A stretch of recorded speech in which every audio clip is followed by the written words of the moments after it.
Hey Rachel, Hey, Ryan. how are you doing? All right. You seem a little suspicious. Do you need to go under some loyalty tests for this podcast? You're seeming not so loyal today. That's what this is. Yeah, that's what the whole podcast is. That explains the little camera in front of your eye that shines a light into your eyeball. And, It's the loyalty test of our marriage. And what people don't know, Yumlings listening, is I am actually sitting in complete darkness while I record, while Rachel is in a spotlight. She can't see me, she can only see a silhouette of me. That's our marriage. I'm a silhouette in it. I'm joking around, of course. Rachel, we're YumYumPodcast. We're both in shadows. We're both in shadows. We're both in darkness. We're almost blind. Oh boy.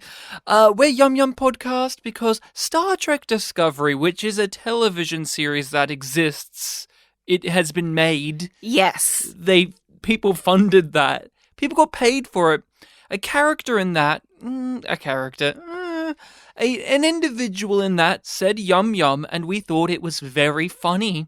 We laughed out loud. See?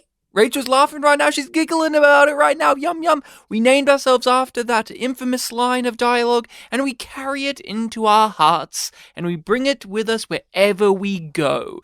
And we are watching Space Above and Beyond. Isn't that correct, Rachel? Yes. Do you want to give people the spiel in case this is the first time they're joining us? About the show or our show? Well, about the dynamic with what we're doing here.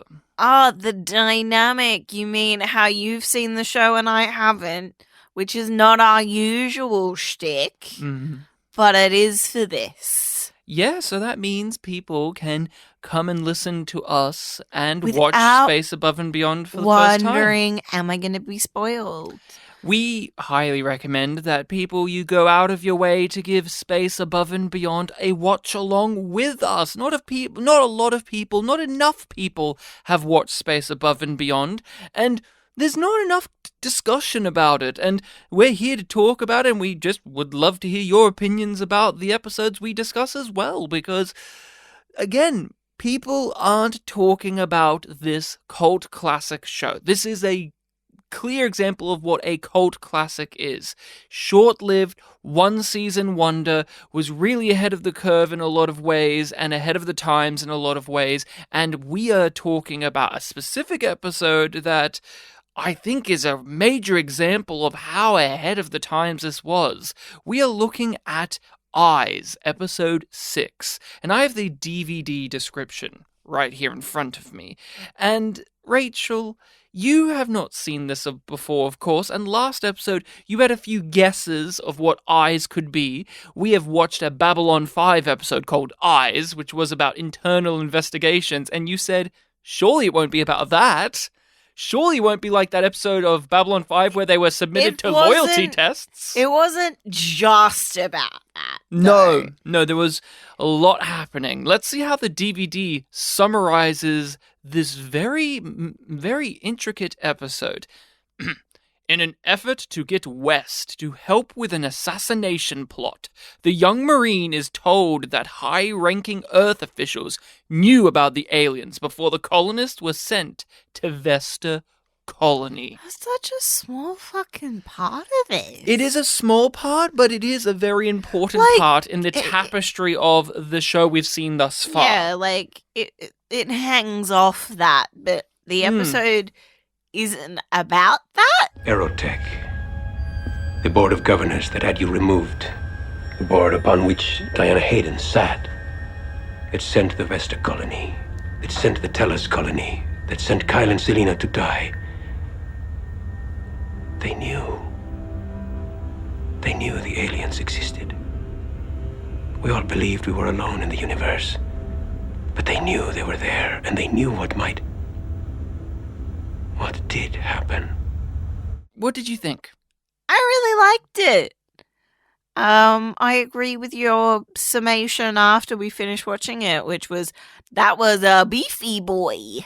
there's a lot to sink your teeth into, and I'm afraid that we're going to miss some of this because not only was this a beefy boy, a big boy, but there's just a lot of stuff happening where it was kind of hard to keep notes of it all and to keep track of it all, but not in a way where the show was overloading you in a negative sense, but in a sense that you weren't accustomed to yet with the show. And it was doing it's a payoff of a lot of things that you didn't realize they were actually building up to, because the majority of the plots are very episodic with the characters evolving and changing, but it's like, and now it's this mission, but this one connects back to a lot more things than any of the other episodes have. It's a real building episode. It is moving the stakes up a notch.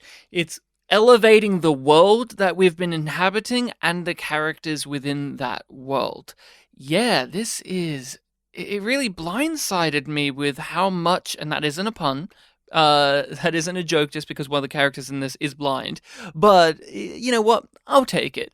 It blindsided me because I knew that the political angles of the show were here. I have seen this before, but in my recollections I remembered it being peppered in more lightly than it is this. And again, I like this episode a lot. This is my favorite episode we've watched thus far. A lot of the critiques... Ray Butts is an excellent episode, and I love it to bits. You declared it your favorite. It is my favorite, but this is the best episode we've watched thus far. There we go. Important distinction. Although this did get me salivating in a lot of ways that the show hasn't really gotten me yet. And what I was going to say, though, is a lot of the negative critiques we've had of the series thus far are addressed in a lot of ways here. A lot of them are grabbed by the horns and the show is actually fixing them. For instance, let's go with a simple one first. The set. The use of the set and the landscape of the ships and the Saratoga and everything was really well detailed and explored here and was used for action sequences and sequences of suspense in a way that I found to be a higher step in elevation than previous entries. I kept on thinking, submarine in space. This makes sense. It was quite scary at times because you were really worried about. There's that sequence where the assassination attempt is happening on the ship, and you're actually worried about if West is going to get that guy in time, or if the guy that's running away has gone around a corner that's too tight and he will get caught, because it is very, very claustrophobic inside of this ship. And we've talked about that before, about how that's been an unaccommodating space. But here, it matches the story that's being told. Wouldn't you agree? Yes. Yeah. And what do you think about this episode in terms of what I'm saying, where it is smoothing out some of the negatives we've had in the past? It just felt so much more solid than a lot of these other episodes. And because it is my first time viewing it, and like we just finished the episode as well, I don't know how to articulate it well yet, because it's like just everything feels a little bit more ironed out.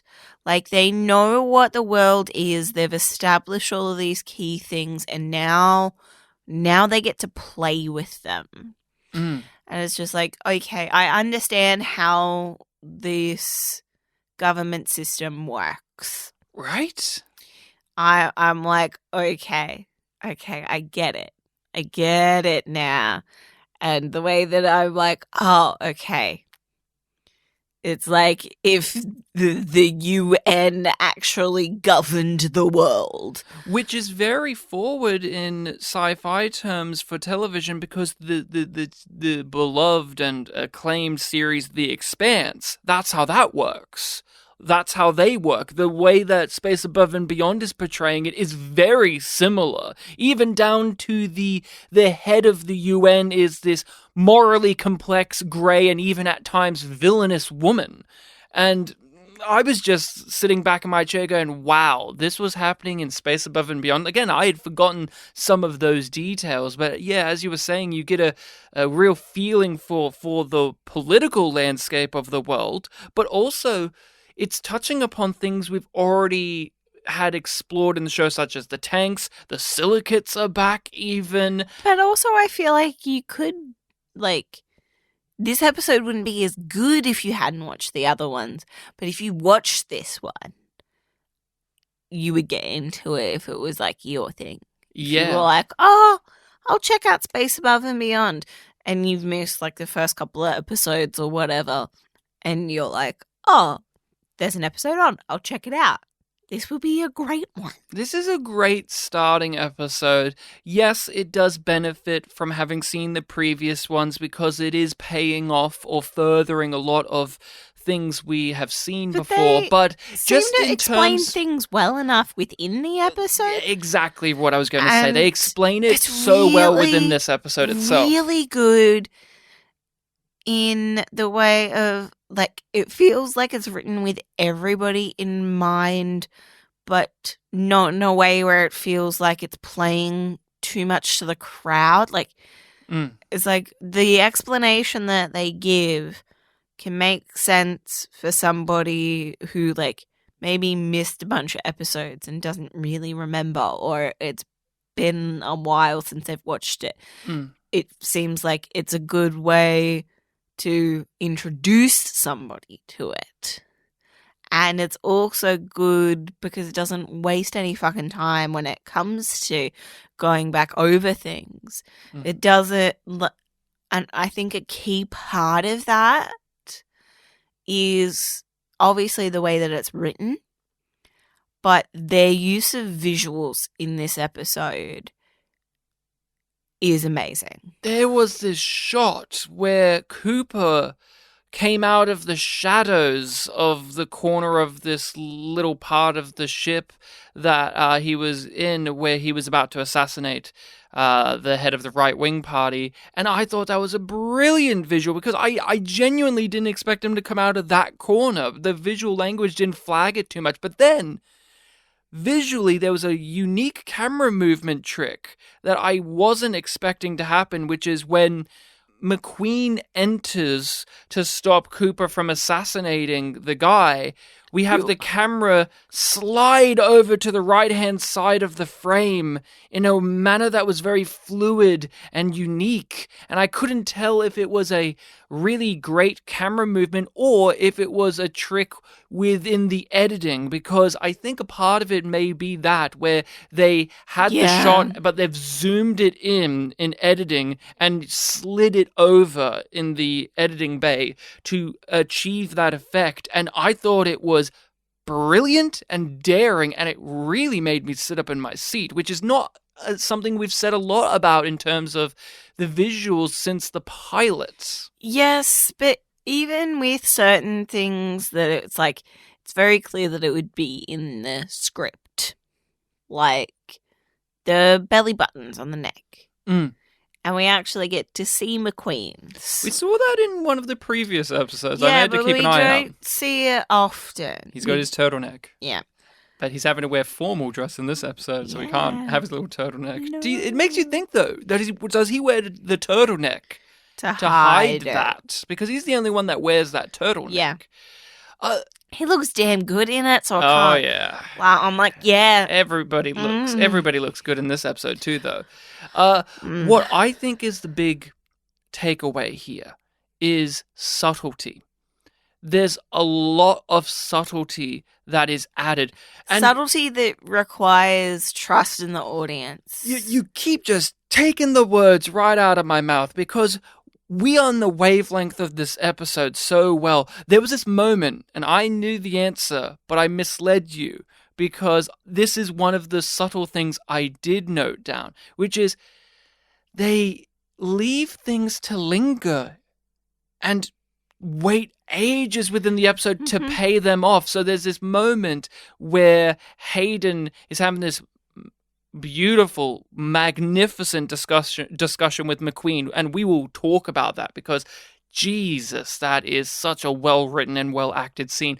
But at the end of it, she gives him the pin of the right-wing party, the what was it called, like the El Nacional party or whatever. But she gives him that, and you asked me, like, okay, I understood the conversation, but what does that symbolize? Like, what does her giving him that mean? My question was, am I meant to already understand this? Yes, and because I felt like I felt like everything was laid up very plainly, but I was like, but I don't get this. But now, after you finish it, you do get it, which is that is the trigger to assassinate. And she was hoping that this tank in front of her would be useful for that. It was a play. She was playing him. Yeah. And that is the type of thing we haven't gotten a lot of. Ray Butts was scratching that itch a little with the revelation of what Ray Butts' motivations were as a character. They're really playing as writers of prolonging giving us the answer straight away and filling up the time with intrigue that is actually interesting to watch. There is a lot happening here. Let's go to the beginning. Another piece of subtlety, and I don't even know if this is just me reading into it, but or if you've even thought of this. We open up very early on in the episode with the leader of the world getting assassinated. Yeah, I did notice that part. Wait. And he was assassinated by a tank. Yes, in New Delhi. Which is a detail I like. Did Hayden get him assassinated? That's the thing I'm thinking. That's what I get at the end of all of this. Did she get him assassinated? Because it was a tank, and we see in this episode that she's the one pulling the strings here, and she uses these tanks to get hypnotized to shoot. Yep. Did you think about that at all? No. But now that you said it, I'm like, of course. Right? Yeah. But they didn't mention it. They didn't flag that. They didn't say it. They didn't say it. They gave you all of these pieces, and at the end of the episode, not all of them have been put together by the show itself. No. It allows you to put more together if you want to. And it's good when you think back on it, because one of the assassins was the guy that was like, can't trust tanks. He did it for apparently no reason. Yeah, right? And that was somebody who was freshly assigned to this as soon as she was coming on. It is awful convenience. Because it would be very easy to pull that string. And he's like so gung-ho. I'm Pizarek. This is Stone. That's Lieutenant Rick Swerko. I want you to know I put in 7 requests for transfer to the 58th. It's an honor to be assigned to the Wild Cards. One I deserve. We begin the episode with our characters getting to go to, look at Earth from afar. They're going to go back home. I knew that their leave was going to get cancelled. I did not expect it to be an assassination. But I was like, as soon as it's like, oh, can't wait to go home. It's like, you're not getting home, you fuckers. There's so many moments of haunting beauty written in this script. I was actually taken aback when they were lamenting the fact that a single bullet, an assassination of one man, could stop everything. They're living a life where they're on the front lines fighting aliens and everything of that nature, and yet that's not stopping everything. No. But a singular bullet fired at one man's death means so much more than ours will ever mean. Or like all of the people we lost, like Pags. We are R.I.P. Pags. R.I.P. Pags. R.I.P. Pags. That was just a little moment that told you so much about the state of where our characters lay in the world. That they are pawns. And how they see the world. How they see the world, because they all have these things that they want to go back to. Mm-hmm. And But they know what their role is in the war. Yes, they are soldiers. They are Marines, and they have roles to serve. But even getting deeper into it, it's exemplified with Hawks. He has nothing to go back to. There's nothing down there for him. He accepts his role as just a thing to be moved around and to be ordered and to follow directives and orders and missions. He understands that, and it's considered to be a sad thing, and it is. And yet, our other characters who do have things that they're fighting for and things that they want to go back to, well, when push comes to shove, are they any better than Hawks? That's kind of what I got at the beginning of this episode, when this single bullet killing this man ruined everything that they were going to go back to, because they are where they are. They serve a purpose. And I thought that was just some great work in terms of telling us where our ensemble of characters fit in this puzzle piece. And then you dive deeper, and the whole episode is about the hierarchy of power, who is where and what they do. And you get that set up at the very beginning of the episode, which is not something we've been praising a lot. Trusts who. Oh, it's all about trust. So, where do you want to go next? There's a lot of different avenues here, and since this is your first time viewing it, I'm really keen to hear what's something that jumped out at you. It's not something that jumped out at me so much, but where I think I want to start is going through the episode with that idea of trust and the way that they explore it in lots of different ways. So there's this whole thing about loyalty. And I really like the way that that theme is built up and layered throughout the whole show, but also within the episode, because it builds and builds and builds until it sort of has that crescendo moment of Ross pulling McQueen out of the chair. And their statement over and over again is, you do not know somebody's loyalty until it is tested, and it cannot be measured.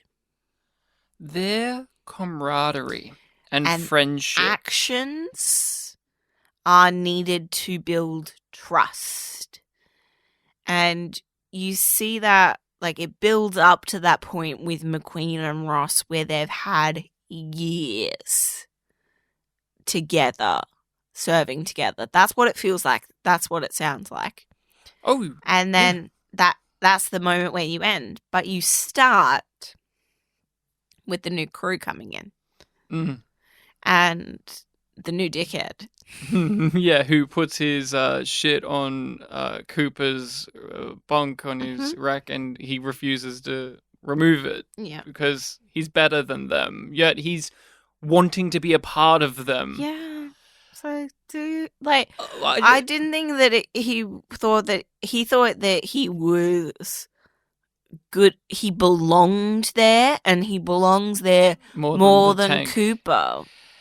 I just want to go back for a second about you offhandedly said about the McQueen-Ross relationship that, they've fought and been together for years, and you can just assume that.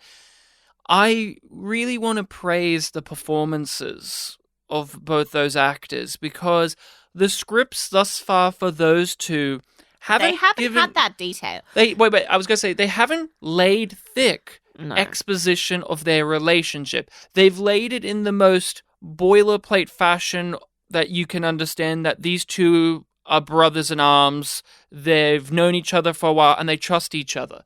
But what really sells that lived-in history is those two actors. And I say this with the highest of praise, I could have put it on mute, and I would tell you Understood. who they are to one another.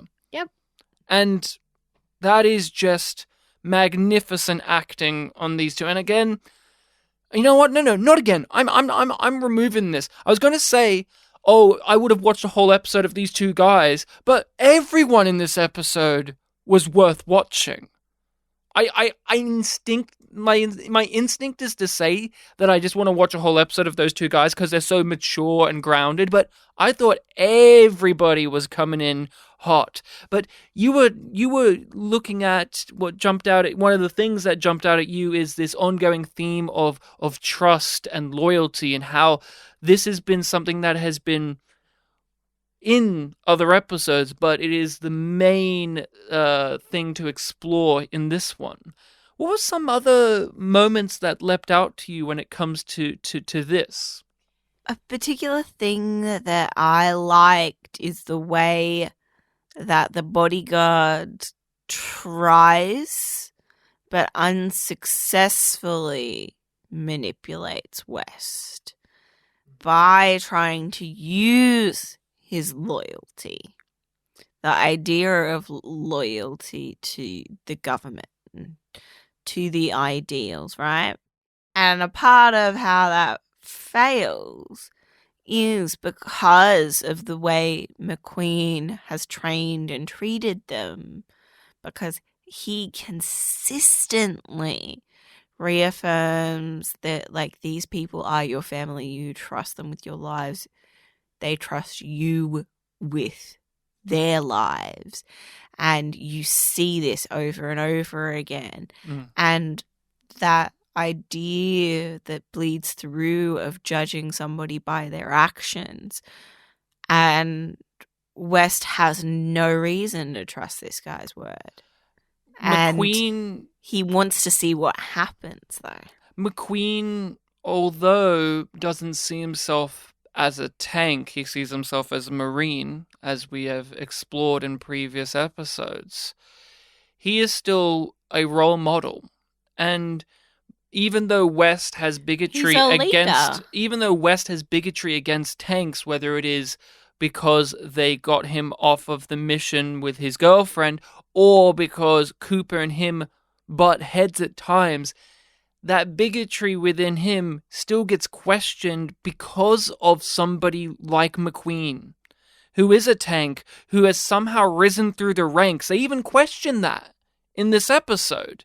I'm pretty sure that West is the one that flags that up. Yeah, of he like, is. if we are so untrusting of them, and if we think of them and they need these certain places, how come someone like McQueen has gotten to where he is? And because he has, and because he's such a good fucking Marine. He's a good officer, and he's a good man. And they can't deny that enough And I think, for him not to get, like, there's not enough complete bigotry that he doesn't get anywhere. But you get the impression that, like, he probably deserves to be higher in command than he is. I agree. Considering the success that he has had and the aptitude that he has for leadership. And with West, he, although has this bigotry within him, because somebody like McQueen is in his life and is giving him guidance. He's challenged. He's challenged, and this isn't explicitly stated in the episode. They don't give us the McQueen looks out the window and pats West on the shoulder and they say what the lesson was here. I believe in myself that West wavers from doing the wrong thing because of his trust and loyalty to McQueen, to the Marines. And that is why he doesn't fully go over the line. Because he does. He falls for it to a point. Mm-hmm. He goes along with the mission that is offered to him to help an assassination. And I want to say to you as well, a thing that guard... Do you think he knew that that's what it was, though? I don't think so. I think he wanted to see what was going to happen. Yeah. And then when it went a different direction to what he thought, he stepped in, and that is He something was that's ready for it. He was ready, but yeah, West is a very, very murky character, but in a way that is far more thrilling to watch than his episode 1 portrayal. Oh, so fucking But much. With West though, what I think is key to how they manipulated him is what Hayden actually says, which is they believe what they feel. And they play that aspect of West. Yeah. They play him like that, but it doesn't succeed in the end. And because yeah. he brings a bit of more critical thought to it. Yeah, it brings a bit more critical thought to it. What did you think about the law that was put forward here? Let's go with the political landscape first. We go to Earth, we see that the first political figure we get is now the president or the head guy, and it is this Secretary General, and it has been appointed temporarily to the next in line, who is this ambassador. I kept on hearing his name is Shampoo. Nicolas Chapoux. Yeah, well, it's French, not to get it confused with Damfu, who is also a character in this show. Vanessa Damfu. What were your thoughts on that? Because we know that politics exists in this show, but we've been mainly seeing it through the lens of the chain of command of military. Yeah, it's different, but it was seeded. It was seeded before. And it is... I know. I find it funny that it's just when it goes into utter chaos is whenever we get to see it. We don't get to see them handling their shit. It's always like, oh, and this has turned into a shit show, so we're watching the news now. And I'm like, can relate. Mm-hmm. Can relate. I was worried at first because it's not subtle. No. We immediately see what he looks like with his slicked hair and his Nazi-inspired pin. I will praise. Hard. I will praise the graphic design and set design people, the costuming people. It's a good fascist design, like in terms of like. You know what it's evoking, but in itself, it's actually quite good. Like, in terms of, like, a unique fascist symbol that's evoking the swastika, you get it. It's swastika-like without being a swastika. Yeah. Which not all fascist symbols try to do or manage to do. So... like, I commend them on that because it evokes it, but like they call back to like Stalin and Hitler in this episode. And the doctor who made the AI war happen too. Yes, he's we're going to list 2 historical things and then a thing that's from the future in our sci-fi show. Can never unsee that pattern. Yeah, it's a thing. Sometimes they do the opposite. 2 and then 2 that are fake, 1 that's real. Yeah. They do that pattern too. Rule of thirds, just in a different package. But it's enough because it's just like, yes, we need that link as an audience. But in a world where those things have happened, unless you make it a whole thing of like it's turned around again and Hitler's actually he wasn't that bad energy given to him in media enough. Right. It's just like, oh, Nazis weren't that bad. Of course. I understand what you're saying. Like if they do that kind of turn, then you can deal with the symbol being more overt. But the way that the world is presented here is showing that they haven't forgotten those things, but the ideological process is cyclical. And when there is war, there is division, and that can really lead to polarization. And we are used to, because of Star Trek, and even with Babylon 5 to an extent, a unified Earth. Yes, in Babylon 5 we hear there's the Russian consortium and all that, but in the world of that show and in Star Trek, say, it's a unified thing. It is like Earth is together. Here, we immediately start out the gate that the Union, like the European Union still exists. The French have left it. America's over here doing a thing. The Galactic Wars? Yeah, well, that's the thing of, it indicates that Earth has all of these countries that are fighting this galactic war on their own terms, like how we have in a world war, where the Allies are doing their thing over here, but each country's doing their own little thing within the Allies, but they're a unified front also. But you know what I'm talking about? It's Britain as part of the Allied forces, not the Allied forces army.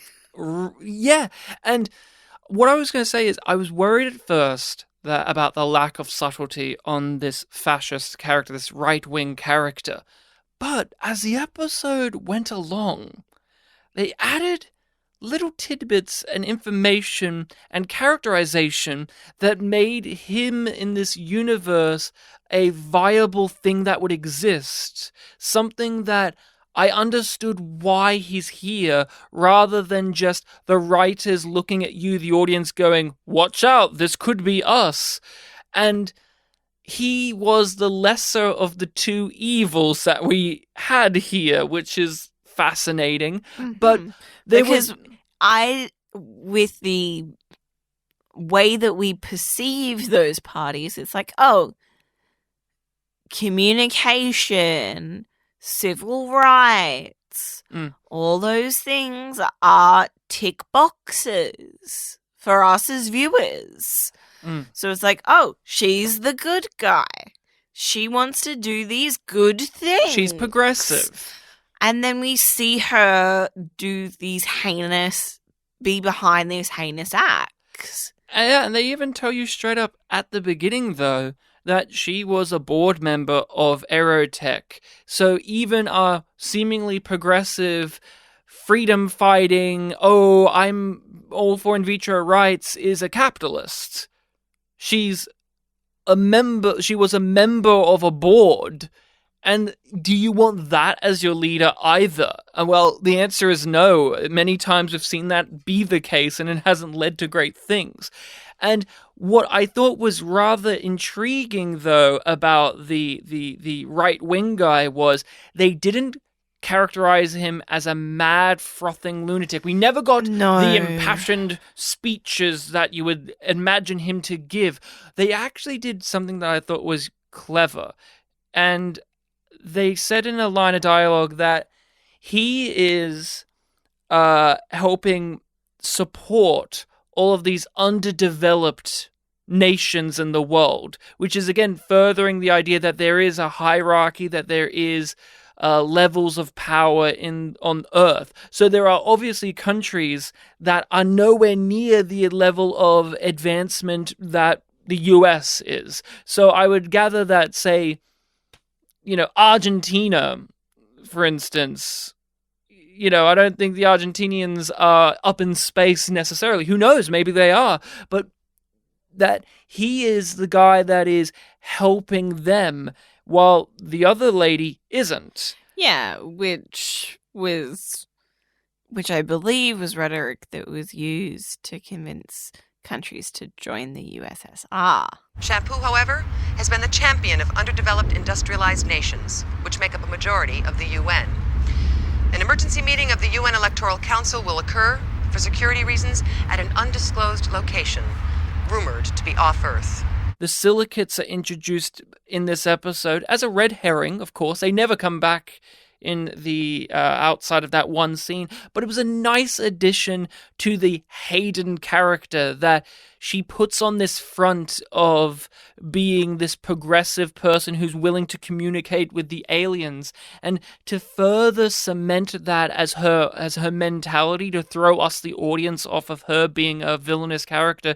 She is even willing to make deals with the silicates under this banner as well. It isn't just something she holds to one standard. She is somebody who presents herself as having these ideals that she is actually able to consistently give to each party of involvement. So it isn't just she's for just tanks' rights. She's trying for equality. She's for equality for everybody. She's not just saying, I'm for equality, but I'm mainly just focusing on tanks. No, I'm also going to focus on the enemy of the silicates and the chigs, and also I'm going to appear as I'm trying to appease the right wing. And that was neat because, yes, the silicates are in that one scene, but it does throw you off a bit, doesn't it? Yeah. It's like, what are they doing here? And I'm still curious as to, like, this lady has a plan for everything. And she is playing political 3D chess, my friend. So there was a backup plan involving those silicates, I am sure. I saw you, when watching this episode, get embroiled in the intrigue, and you were taken aback a couple of times at reveals that were happening. Yes. And you've It talked surprised about me. in Ray Butts, for instance, that you knew where things were going to go because it's an episode of television that you've seen many a times before. And this is also an episode of television we've seen many a times before. The Game of Thrones, intrigue, House of Cards, maneuvering, but it's effective here. And I want to throw it to you, Hayden.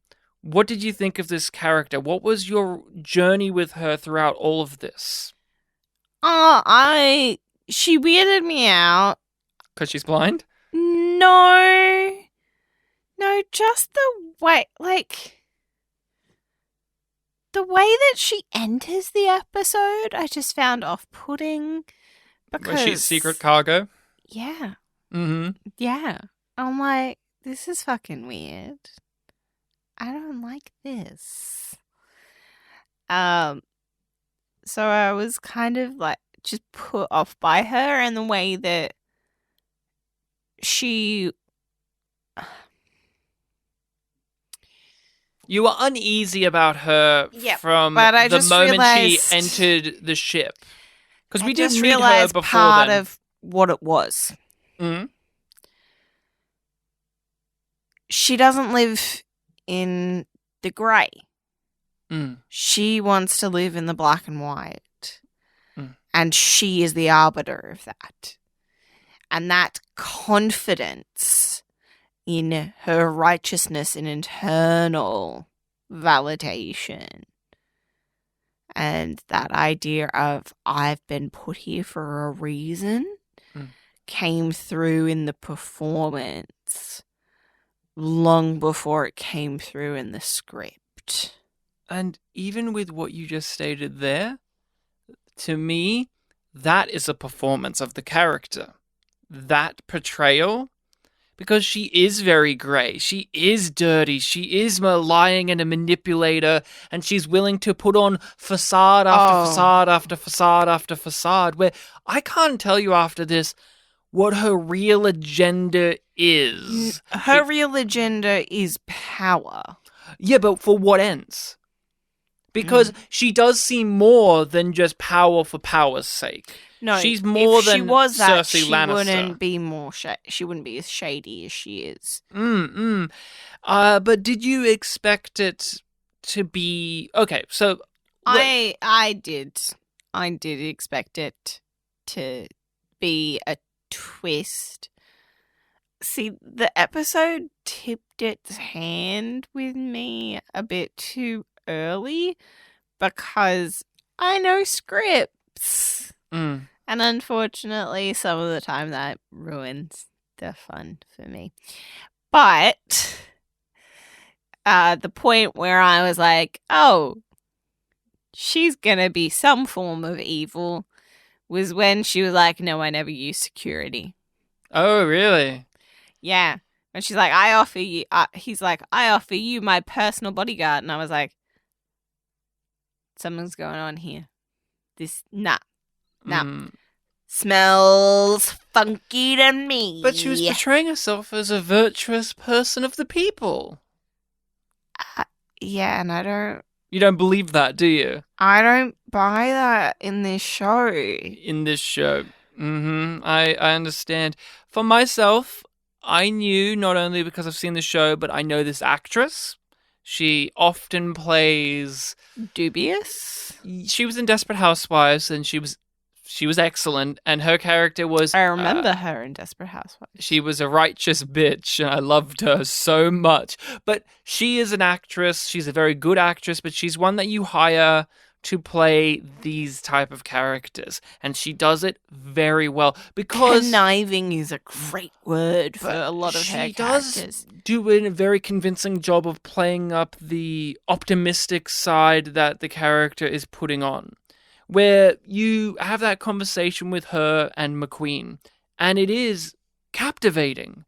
You buy her when she says these words, but you know there's something off about her.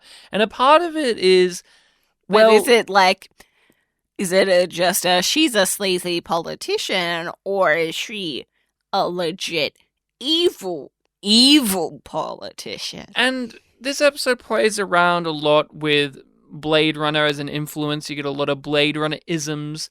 And she definitely has the, if anything, Blade Runner 2049, which, again, this was before the blind person. And there's something, it's hard to figure them out because they are blind. And so she's operating her eyes and the way she holds herself and the way she looks at people where she's not actually looking at them, of course, makes it hard to read their intentions.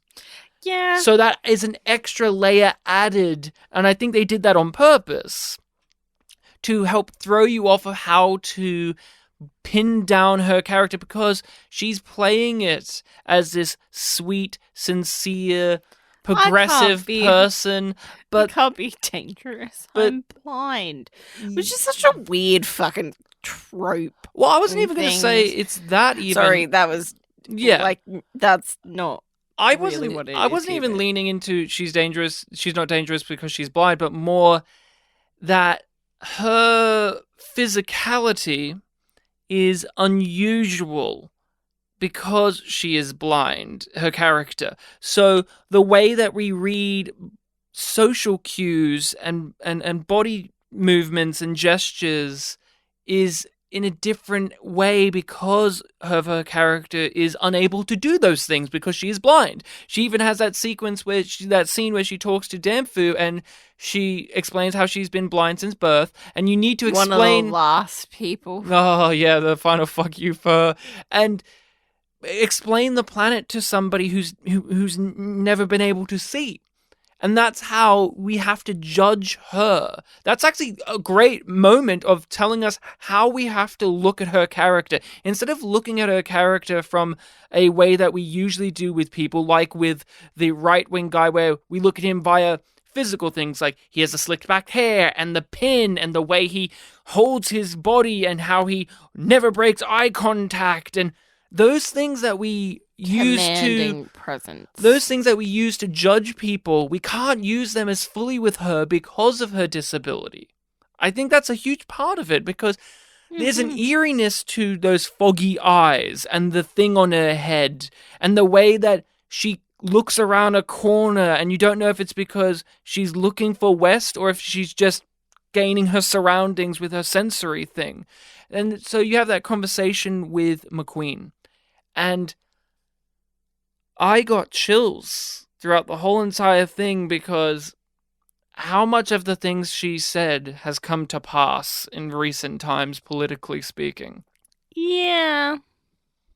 They believe what they feel.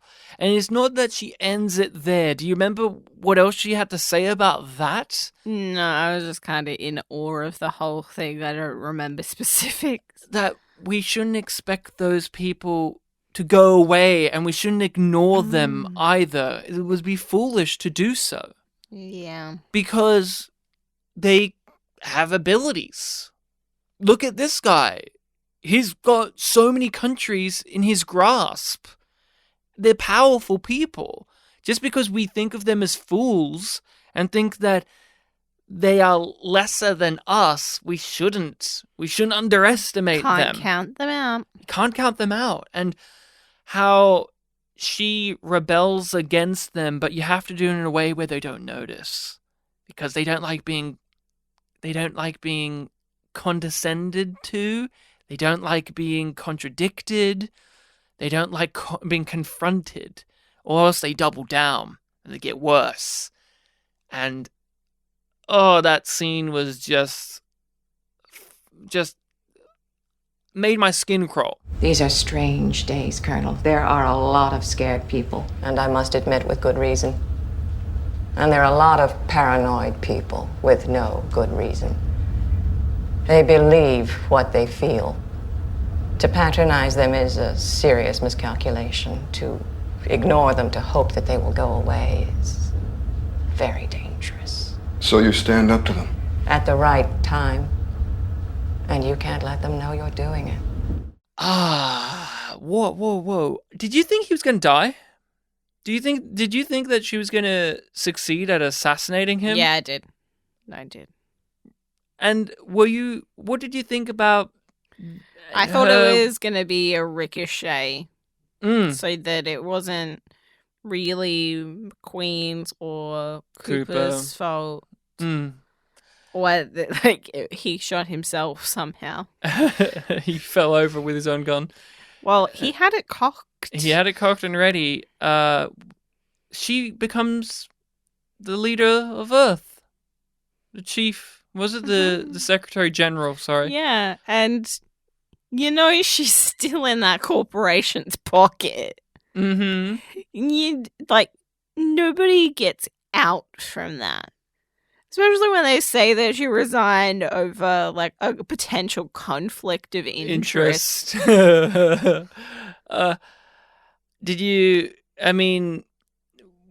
was obvious that she was going to be the winner. Yeah? Yeah. How does it make you feel, though?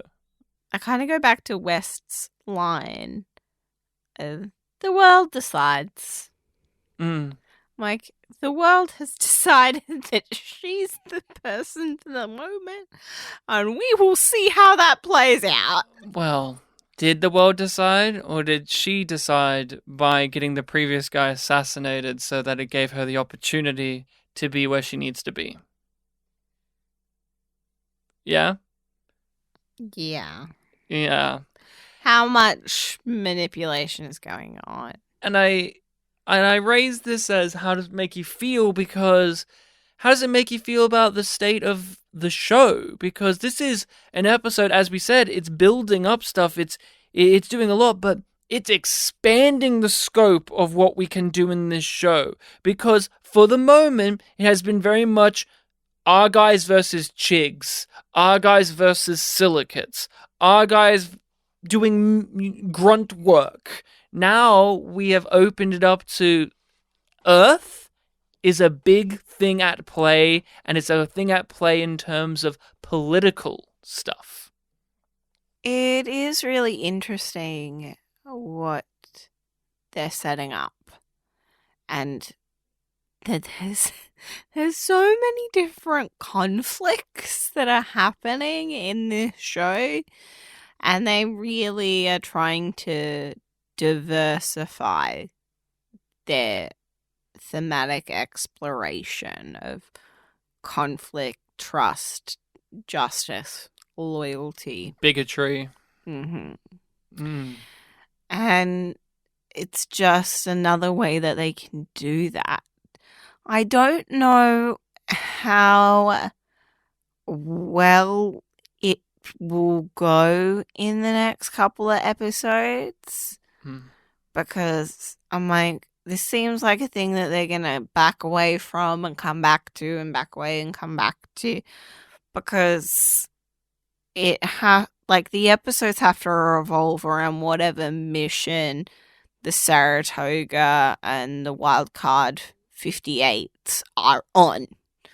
And they can't just be posted at Earth for ages and being used as an off-Earth meeting place. That was a special circumstance for this, wasn't it? Yeah, but I don't know if they'll have it in the background of some episodes in the meantime. But I don't feel like we're going to stay here very long. But this episode does do something that it could do more of in the future, which is it is giving us more clues and more things to understand why we're fighting the Chigs. Because there's lots of things that we don't know and the world has been kept in the dark about. And I think that is what we should end this on, which is it is revealed that Aerotech knew about the Chigs and didn't tell anyone. They knew about it and didn't tell any person. They kept it to themselves. Because we're not going to get money if we don't send people to space. Is that what you think it is? They don't answer that. No, I think that's a part of it. I think, obviously, profit. It's a corporate organization. I think it's also egotistical in terms of, the people on the board, but also general humanity of, we're going to go to the stars. And nobody's going to stop us. Her reaction at the end when she's about to put the medal on him and West just looks in her blind eyes. She walks away with it. Oh yeah. She's mortified that he knows. She really wasn't expecting that. She doesn't say anything, but the way that she reacts and the fact that she doesn't give him that medal. Oh, and her face. Because that, to me, that's the show being he's got the truth now. And she wanted the truth over the medal. She's been in control this whole episode. And then at the very end, she's not. Somebody else has taken the control from her, and she just West cannot. Is in that position because of Shampoo. Thank you, Shampoo. Aerotech knew about it, and that, of course, opens up a whole can of worms that we can explore in a show.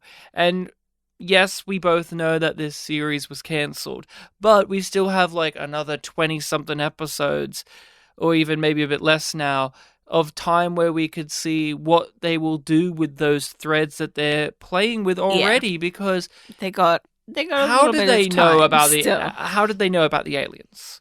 How did they discover that? When did they discover that? Why have they kept that a secret? Why did they keep that a secret?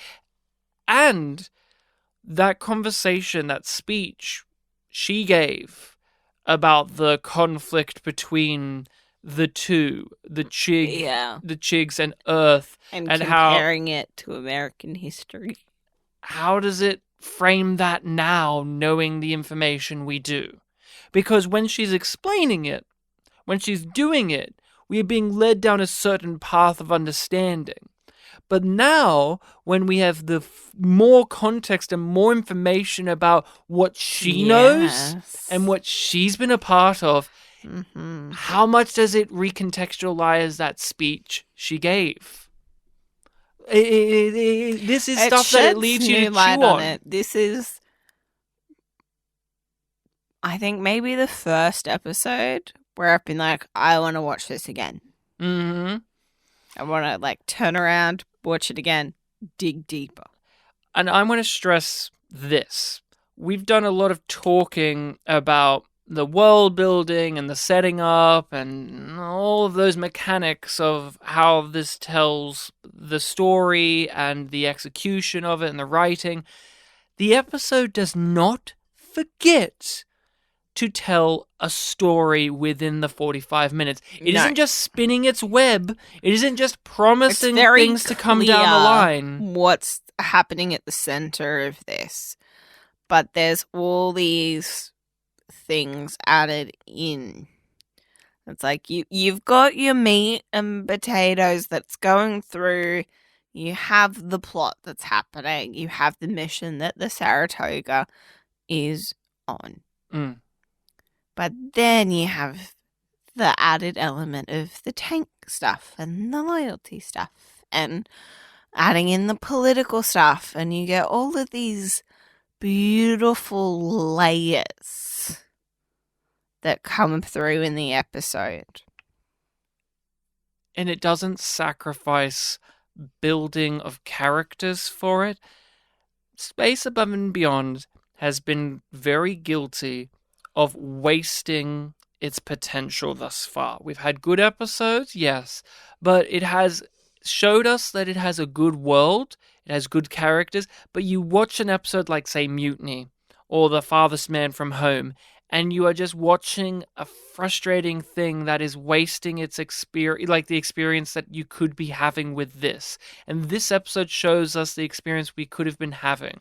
It fulfills. Mm. It comes through on its promise. In modern television, there is a problem of wasted potential in the other direction, where all they do is set up things and lay down mysteries and lay down world-building things, which this episode does. Mystery box. And not even mystery box, but they lay down things, world-building, lore, and they forget to actually tell a story within the 45 minutes. Space Above and Beyond has thus far been on the opposite end, where there's this amazing world that you can see, you know it's there, you can see it minorly, but they've been focusing too much on just telling individual little stories. And every now and then there will be a line of dialogue or a character interaction that is furthering continuity, and you just wanted in those other episodes for them to just latch onto that more, and that's what this did.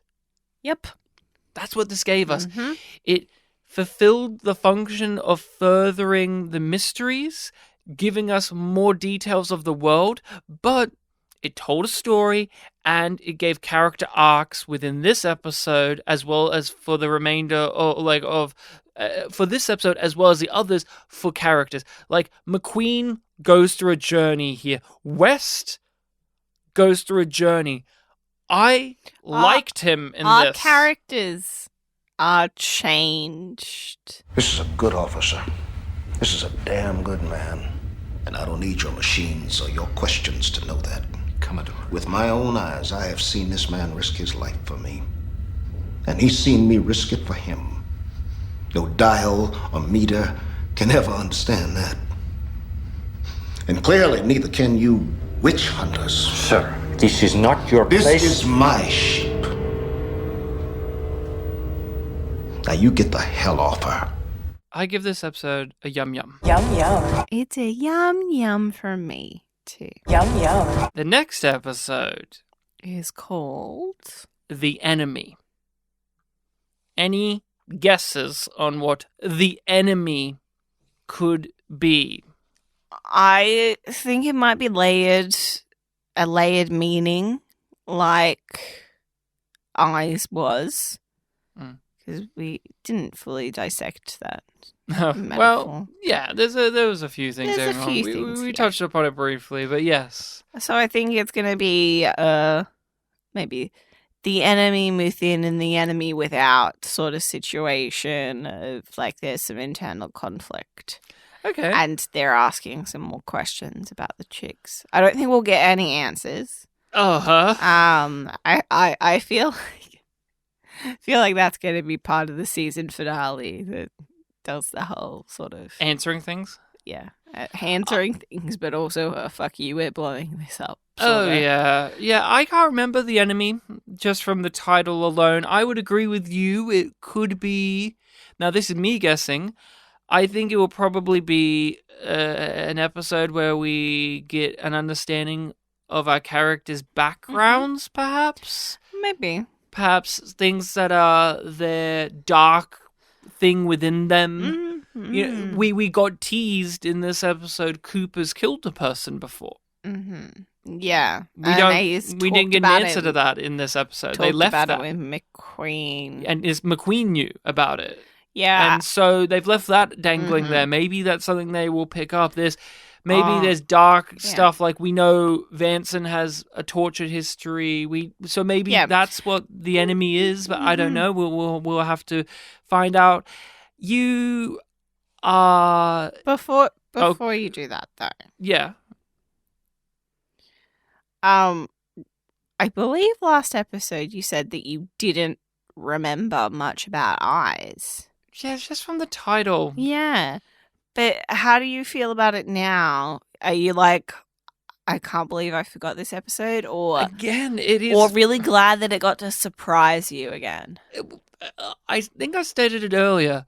I didn't realize that a lot of the stuff in this episode was in one singular episode. I really did think that a lot of this was seeded throughout multiple episodes, and that's not to say I misunderstood what you meant. That's not to say that these things won't get touched again in any way, but a lot of the machinations here are what lingered with me more so than front. Yeah, a lot of what is offered to me here is what I remembered rather than the plot itself of the lady comes to the ship, blah, blah, blah. It's more about the world details that were all in this episode that I didn't recollect being in a singular episode. But yeah, I enjoyed it. It was a great little surprise because I didn't expect the episode after Ray Butts to be so good. 2 bangers back to back. 2 bangers back to back. What I was going to say before we go to the plug area is you and I have been talking about all this stuff that this raises. How do you think, knowing that this is a cancelled show, do you think it's going to, as a show, do you think that you're going to get answers to things? Or do you think this is going to be a show where you will not because they could not? If we get answers, those answers will raise more questions than they answer. That's what I think. Yeah. I think we'll get that with some of the questions, but not all of them. I think some main things will be addressed in a way that, it's designed to make the audience want to pressure Fox into giving them another season. That's my theory, and I think maybe 1 or 2 things will be actually answered. Okay. And this is done. Yeah, and even then, it could be what we've already had now, where they just answer the things incidentally in random episodes. Yeah, instead that's of not a big deal, even though it's a big question. Even though we know that this is a show where they knew that they were going to get cancelled before they got cancelled, so they made decisions before they end. Yeah. But they are showing a track record, even, how many episodes are we in? 6 episodes in now, of what is very modern storytelling, where they're just incidentally answering things that you've had questions about, whilst also giving you new questions. Yep. I just was curious because an episode like this is thrilling, but I am always worried, especially with you've already mentioned this, that there's that shadow of sadness over it, because it's thrilling that it's raising all these things, but it's also a bummer that the show doesn't get to go on to give us more stuff. But that is it. We're done. We're entering the plug zone. That is Eyes. We'd love to know your opinion on Eyes. Did you love this episode? Did you hate it? You can tell us all about it. You can comment to us. We are on all of the social media platforms under YumYumPod or YumYumPodcast. We'll make sure to put those links all available in the description, as well as our email, which is yumyumpod@gmail.com. So you can contact us directly with your thoughts on the things. We have a Patreon where we do a lot of content. In fact, if you are listening to this now on our main feed, you can hear all of our coverage on Space Above and Beyond. They got it first. Yes, this is a bonus. This is a top tier show on our Patreon. So people who are patrons listening to this now, you obviously already know this. You know this because you've been supporting the show, and you get to hear this now instead of whenever we do release this onto the main feed. But if you people out there are on the main feed and you want to just hear everything we have to say about the series, come on over to our Patreon. We've got other variants of content on there, as well as a place where you can hang out with other supporters of the show if you join the Patreon. That is it. Pags. We already said R.I.P. Pags. Yeah. We lost Pags, but we also lost a new friend in this episode. Not Shampoo. He made it. Yeah. We lost the new guy with the guy who wanted to be a part of the 58th, but he was an assassin. His name started with a C. Was it? Had a weird, a very distinctly non-English consonant combination. Yeah, in I his can't name. remember. Is it sad that I can't remember what it was? And they say it a bunch of times. They say it a bunch of times. He was a hero for a moment. He got rid of the bomb that he most likely planted. Yeah. To make himself look like a hero. Well, R.I.P. that guy. Yeah, I think it's also because they... Whatever happened to those other characters?